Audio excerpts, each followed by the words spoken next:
Baik, selamat pagi. Atas nama Yandriana Mane, NIM 1802020061.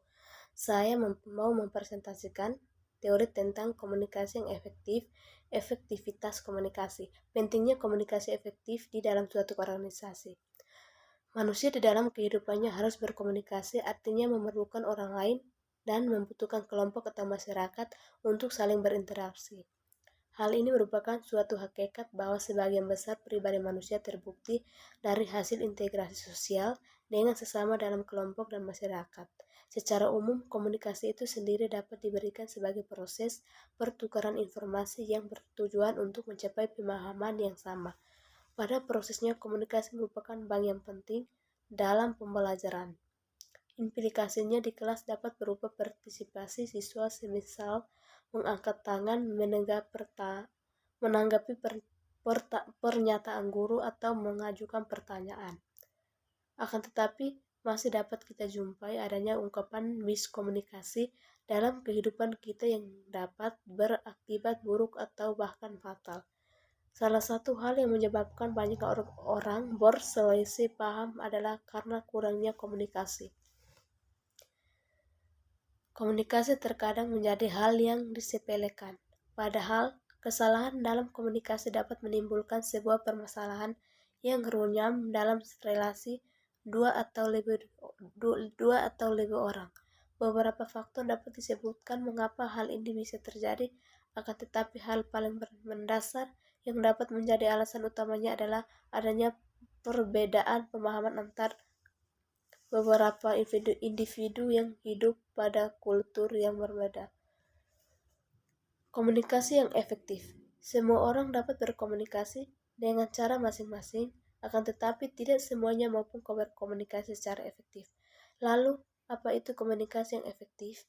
Komunikasi yang efektif dapat dilaksanakan apabila komunikasi atau pemberi pesan dapat menyampaikan pesan yang dimaksud kepada komunikan atau penerima pesan.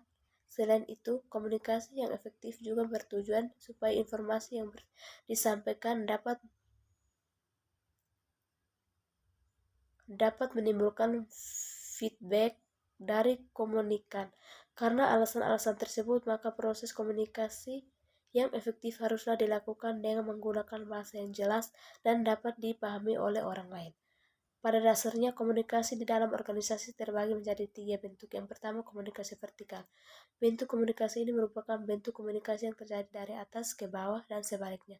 Artinya, komunikasi yang disampaikan oleh pimpinan kepada bawahan dan dari bawahan kepada pimpinan secara timbal balik. Fungsi komunikasi ke bawah digunakan pimpinan untuk yang pertama melaksanakan kebijakan, prosedur, kerja, peraturan, dan instruksi. Yang kedua, monitor pelaksanaan kerja bawahan. Yang ketiga, menyampaikan pengarahan, evaluasi, dan teguran. Yang terakhir, memberikan informasi mengenai tujuan organisasi, kebijakan-kebijakan organisasi, dan insentif. Seorang pimpinan harus lebih memperhatikan komunikasi dengan bawahannya dan memahami cara mengambil kebijakan-kebijakan terhadap bawahannya. Keberhasilan organisasi dilandasi oleh perencanaan yang tepat dan seorang pimpinan yang memiliki jiwa kepemimpinan yang baik. Kedua hal tersebut merupakan modal utama kemajuan organisasi yang dipimpinnya. Fungsi komunikasi ke atas digunakan untuk yang pertama memberikan pengertian mengenai laporan kerja, saran, usulan, opini, permohonan, bantuan, dan keluhan. Yang kedua, memperoleh informasi dari bawahan mengenai kegiatan dan pelaksanaan pekerjaan bawahan dari tingkat yang lebih rendah. Yang kedua, komunikasi horizontal. Bentuk komunikasi dalam organisasi ini adalah secara mendatar. Komunikasi ini berlangsung di antara sesama karyawan atau pegawai dan sebagainya. Komunikasi horizontal ini biasanya berlangsung dalam situasi yang tidak formal. Komunikasi horizontal ini berlangsung dengan cara tatap muka melalui media elektronik seperti telepon maupun pesan tertulis. Yang ketiga, komunikasi diagonal. Bentuk komunikasi dalam organisasi ini sering juga disebut komunikasi silang. Proses ini berlangsung dari seseorang ke orang lain dalam posisi yang berbeda. Sesuai dengan pendapat dari Reading and Subtom, Sebagaimana dikutip dalam Muhammad 1995:66 dapat disimpulkan bahwa keberhasilan sebuah organisasi ditentukan oleh keberhasilan proses komunikasi antara atasan dan bawahan. Ketika para pemimpin dapat berkomunikasi dengan efektif dengan bawahan, maka pesan yang disampaikan dapat diterima dengan baik. Dalam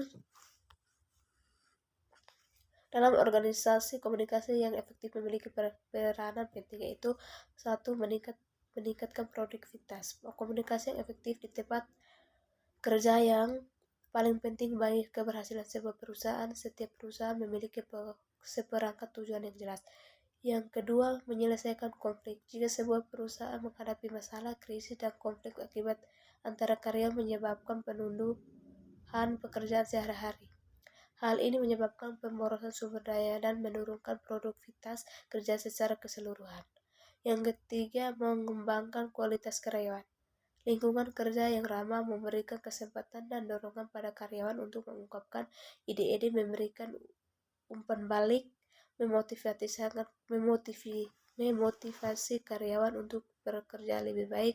Memberikan penghargaan merupakan beberapa contoh komunikasi efektif yang dapat memberikan kepuasan kerja dan peningkatan kualitas karyawan. Yang terakhir, membentuk hubungan profesional dan lingkungan yang kondusif. Karyawan dan manajer dalam suatu perusahaan harus berkomunikasi secara jelas, terbuka, dan jujur.